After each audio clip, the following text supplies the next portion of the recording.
We're running. We're going to hit a break here in just a little bit, but I want to have Senator Bryce Reeves on. Senator Bryce Reeves, actually one of the first campaigns I worked on when I came to Virginia.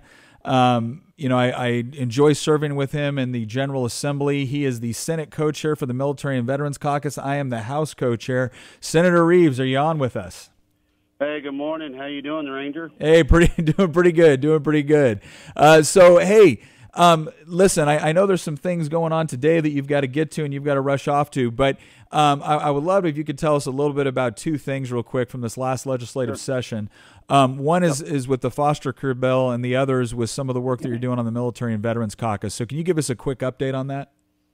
Sure. The governor recently signed an omnibus bill, as well as some other pieces with regard to foster care, and it really came about because we were, as you know, I've talked to you about it. We had a couple cases in Culpeper that we've worked together on, and I thank you for all your help on it. But basically, we had foster care was broken, and last summer when this came to my radar as chairman of Social Services and Rehab in the Senate, I got told that we won't be able to fix it or reform it, and you know me well enough.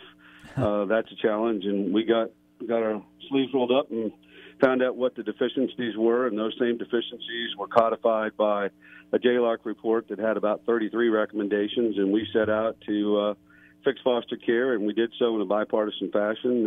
Every member of the General Assembly signed off on my omnibus bill that would put some oversight on some of these local jurisdictions that were going to help families that want to be foster care families, so they don't have children yanked out from under them when they start questioning some of the processes that DSS and CPS and some of these folks do, and have an appeal process. So there's a whole lot of, in 30 seconds, it's hard to tell you how much revamp we're doing, but it's major reform for foster care, and I think it's a big win.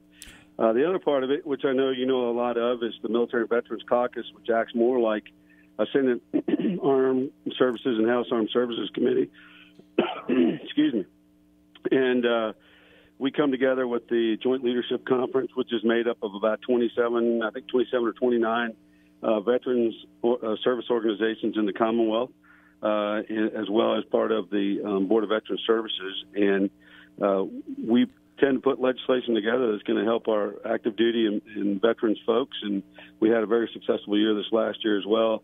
Everything from working on troops to trucks to troops to that are corpsmen and stuff like that, getting right into the market, as well as licensures for spouses and those sort of things. So we did a lot of work this year, and we got a lot done on those fronts. And I just need to thank you as well for co-chairing with me. And that's a heavy lift for one person to do alone. So it's nice to have a Ranger buddy in that job. Well, I got to say two things on that. One, with the foster care something, this is something where everybody that has worked within the foster care system in Virginia has seen some of the areas where it's just been broken, systemically broken for a long time. Right. And everyone kind of, you know, they would try to put Band-Aids on it here and there, and I really think yours was one of the first major and successful attempts that we've had to look at this program comprehensively and improve our foster care system so that we can get more kids into good, loving, nurturing homes at an earlier age where we know that there is a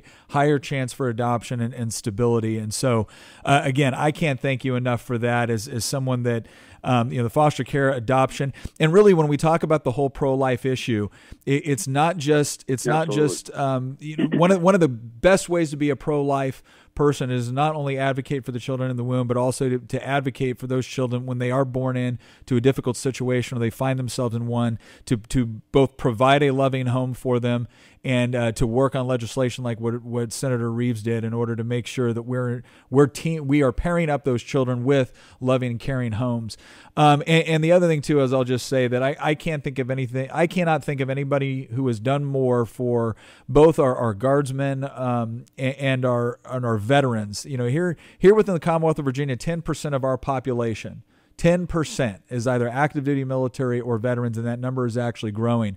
And so it is absolutely critical that we're creating an environment where veterans can thrive when they're coming out of the military. We have the highest population of veterans under the age of 40, which means they're not just retiring, they're coming in and they're going right into the labor force. And so those bills that Senator Reeves talked about, that Bryce talked about with respect to making it easier for someone, if you drove a truck down the road in Fallujah delivering supplies while IEDs were going off around you, we should not be making it difficult for you to drive a truck on 95 here in Virginia.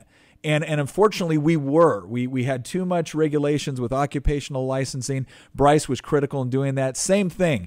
If you were a Special Forces 18 Delta, when you were in Iraq, you could fix a sucking chest wound, you could deliver medication, you could do stitches, you could provide veterinarian services. Sure. You get back to the United States, and the moment you had someone in Advil without a license or without additional training, you're a criminal. And so Bryce has been absolutely crucial in removing some of those regulatory barriers to make sure that fully qualified veterans are able to engage in the economy in Virginia. Bryce, we got to cut to a break. Real quick, tell everyone how they learn more about your campaign and the work that you're doing in Richmond. Well, that's real easy, Nick, and I appreciate the kudos. It's brycereeves.com, and I just want to let everybody know one thing. Nick and I have been working on getting another wing of F-22s, and I got the word the other day that we're going to get that extra squadron at Langley Air Base, and I talked to the commander there. So that letter we sent up to the Secretary of the Air Force seemed to work, and everybody rowing together is going to help secure the viability of Langley for us in the years to come. So appreciate your help on that, Nick, and hosting today.